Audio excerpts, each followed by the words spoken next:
the sales community it's a small community. All the sales trainers, all the guys that are out there. I think you have, like you see God use a guy like David. David ends up becomes a favorite, but David made pretty much all the mistakes you can, and then boom. I think there's an opportunity there for the younger generation to learn from you in a way that maybe somebody else is not going to be able to pass that down to them. Sure, and that's what the good thing about the movie, because it created a platform for me, right? That's right. So that's what I take that seriously, which is why, like when you talk about things like Bitcoin, right? Mm-hmm. I know you want to talk about that, and that's why I've come out not against Bitcoin per se. I don't think Bitcoin's a scam. But there's scams being perpetrated around Bitcoin that are very dangerous for people that don't know better. And that's why I'm very concerned about it right now, because to the average person who's never been through this before, you could very easily get caught up in something that's going to cost you all your money. Have you invested yet? No, not a penny. Zero. Not Litecoin, not Bitcoin, not Ethereum, none of it. At this point, I can't, because ethically, I've come out heavily against it. And it will not be fixed. The only thing I would do is I would short futures. That would mean I'd have a financial axe to grind, which would make my opinion suspect. So I've decided to stay clear of the whole investment side of the equation. Instead, I'm constantly going on all the TV news, CNN, Fox. They're all asking me to go on their shows, because I think I have a very unique purview into what's going on, because Bitcoin is so much like a penny stock. It's almost the perfect penny stock. See, I remember penny stocks. As a broker, I was so excited about penny stocks. Bitcoin. Well, Bitcoin is same world. The thing with Bitcoin is, it's a wolf in sheep's clothing, so to speak, because it's supposed to be a currency, but no one uses it as a currency. It's an investment vehicle. So let me ask you this. Let's look at both sides. Okay, let's say Bitcoin becomes what you say it is, which is it's a bubble. It's not going to work out. People lose $20 billion. Let's just say that goes away. Okay, but let's look at the other side. If it does become, hypothetically. It won't, though. But let's just say if it does. It won't. I understand that, but let's just say if we go in the direction where cryptocurrency is done by, let's just say, Goldman Sachs. And I believe that will happen. That a Goldman's going to do it, and they're going to control the market. Somebody with a lot of credibility. Absolutely. If that 100%. does happen, who gets hurt the most? What corporations, what industries get hurt the most? It's the little people that get hurt. You think the little people or the big banks? No. People have this whole thing wrong. What's going on right now? This cryptocurrency. There's nothing different about cryptocurrency than any other currency. Listen, Bitcoin was started by some people that were not scam artists. They were not looking to break any laws. They were people that were almost like financial anarchists in a way, but there was a social experiment on alternative money. Sure. It's never going to be that. Young guys, by the way. It's not going to be that. That's a naive way of looking at it. It's never going to happen. You actually think that the U.S. government and China and Japan and they're going to allow? There's just no way. I'm on your side. It will never happen. The regulations said they're not going to let that happen. No, it will never happen. It can't happen. However, the technology itself is excellent, is beautiful, is elegant, and there's a place for that technology.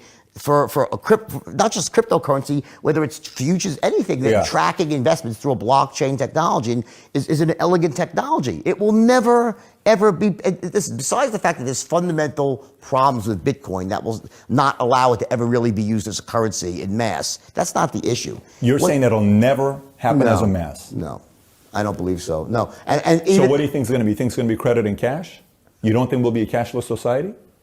No, I think that what's going to happen is that blockchain technology will be adopted, and one day, probably very soon, one of the big banks or a consortium of banks in conjunction with the government will have a cryptocurrency, but there's no different than regular currencies. The same.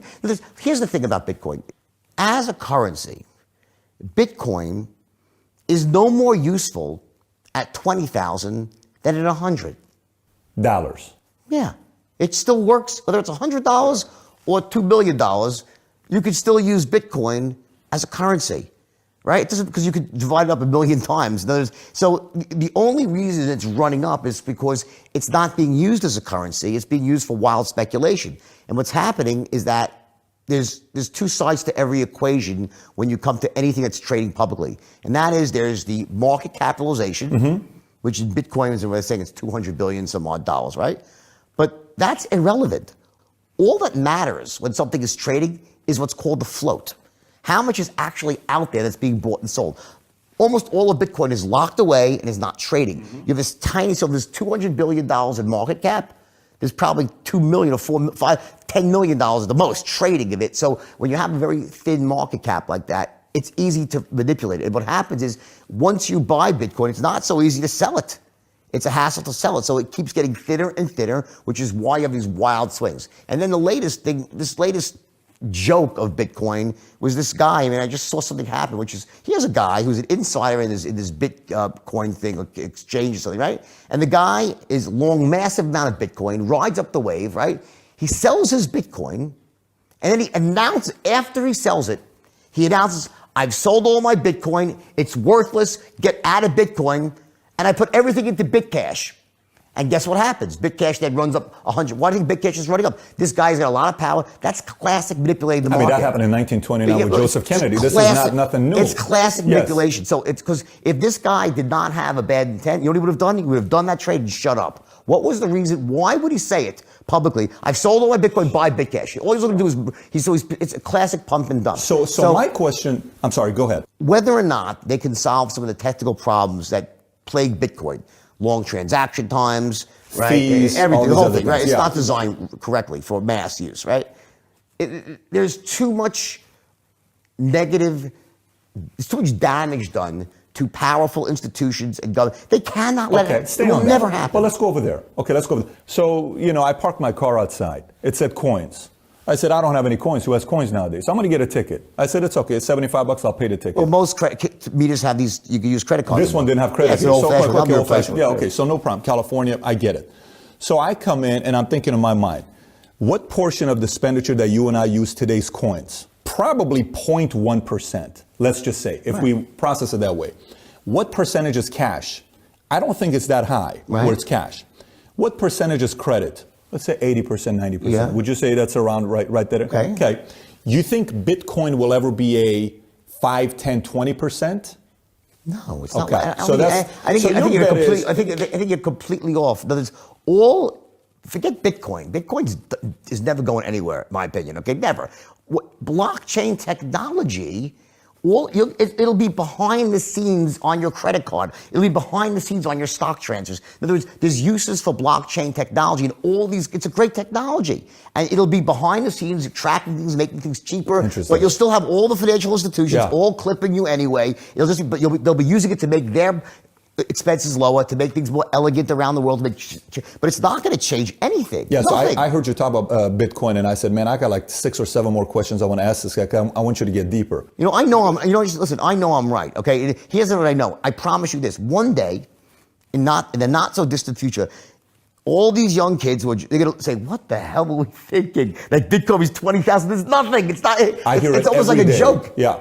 My concern is not, I'm going to put my money, like, how these guys say, by the way, think about Chamath. Chamath is the guy, I don't know if you know Chamath from Facebook. He's a part owner of Golden State.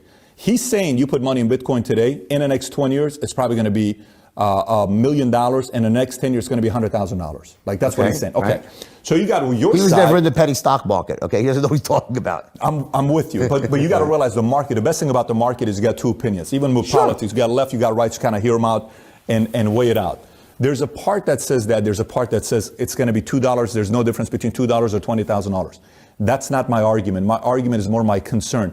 Are we going in a direction where the banks, because if you said central banks are not going to give up control, because you look at political elections, a lot of times the person that controls the super delegates is the guy or the gal who has the money from the big banks. So I see Bitcoin's biggest enemy being banks, politicians, and the government that may come in and say, I'm not going to give them that much control to you. Listen, the government, the biggest thing that the government is worried about of all crimes, you know what the one thing they hate more than anything? Money laundering. You actually think that's a question we have to answer series 7. You actually think that you're going to allow this technology to run rampant where everyone can launder money, and it's never going to, not even a freaking possibility, okay? Why do you think that Bitcoin is constantly being plagued by scams? Why is it? The people who did it weren't scam. The guys who founded it were not scam artists. They weren't. They were legitimate guys that were doing an experiment. And they had a good idea, right? Yep. This technology is flawed. It's flawed in the sense that it opens itself up to be manipulated. It's like the perfect storm for manipulation. In the 1980s, we had things called blind pools. Remember blind pools? Blind pools were the biggest scam ever. And that's what all of these coins are. They're blind pools. When you raise money and you issue paper, which is big, and it's a limited amount, right? And so it's finite. And then with blind pools, you would say, one day we'll figure out we're going to buy something with the money. Well, with this, we're not even buying anything, right? But the point is money's being raised, you're creating value, and there's nothing behind it. All you're doing is running on scarcity. That model is not going to last because you're putting this in that category. Oh, it's even worse though. Would you say it's the same as credit swaps as well, like similar to what happened with the mortgage? Well, there's a woman who's behind this whole thing also. Was the girl who founded, I forgot her name. The woman who was one of the primary designers of credit swaps is now trying to get Bitcoin used for the same thing because she doesn't care. So you put them in the same pool. Well, not the same pool. It's very different. In other words, Bitcoin is just what you're doing is that you're taking something. The scam that's going on right now is something was designed to be used as a currency, and it's being used as an investment vehicle. That's what's going on. Okay, there is no real currency going on. It's like this tiny for Bitcoin. No one for all the action in Bitcoin around the world. What do you think is really being used as a currency? Like virtually nothing. So it's a wolf in sheep's clothing. They're saying it's a currency. It's not being used as a currency. It's not particularly well suited as a currency for all the reasons we already spoke about. And now they say, well, the Bitcoin Cash is better. Bottom line is this, okay? When this thing is adopted, it'll be by governments in the mainstream, and these people, a lot of them will end up in jail. The ones who you think they'll end up not the founders. You're talking about the guys that are manipulating. The guys that are manipulating stuff. The guys that are doing the wrong stuff. They end up in jail. Okay, and the investors. What's going to happen with Bitcoin is going to be a black swan event in the next 6 months. But I'm not I'm not saying Bitcoin's going down. It might go to 50,000. I wouldn't short Bitcoin for a second right now. I don't know where it's going over the short. I know where it's going over the long term. You're on the outside. You're just kind of looking to see what's going to do. I'm not saying it's going down. In fact, most of the interviews I said I think it's going up. Now I'm not so sure right now because the insiders now I see a classic pump and dump happening right now where they're already on the dump on Bitcoin going into the next one, which is BitCash, right? So I see that happening. So let's see, if someone. The only way Bitcoin is going up is if someone's got an axe to it. There are people out there wanting to manipulate it, it'll go higher. Otherwise, it could be close to the end. Remember this, with Tulip Mania, the beginning of the end was when they started trading futures and tulips. That was it. Once they started trading it, over 6 months later, right? So people look at this, they're trading futures, yay, like it's legitimate. No, it's not. The people that are trading legitimate are no more than the credit fault. So it's a complete joke. I know for a fact. I just know. Nothing is guaranteed in life. Okay, I have never been more sure of something. Okay, that this ends really, really badly for people. That's great. I'm not saying don't invest in it now, but be really, really careful. Make sure that you have a way out really quickly. Okay, don't put in more than you can afford to lose. And just realize that you are on the outside looking in of people who are on the inside who have a plan that you don't know about, and all you're doing is trying to guess when they're going to screw you.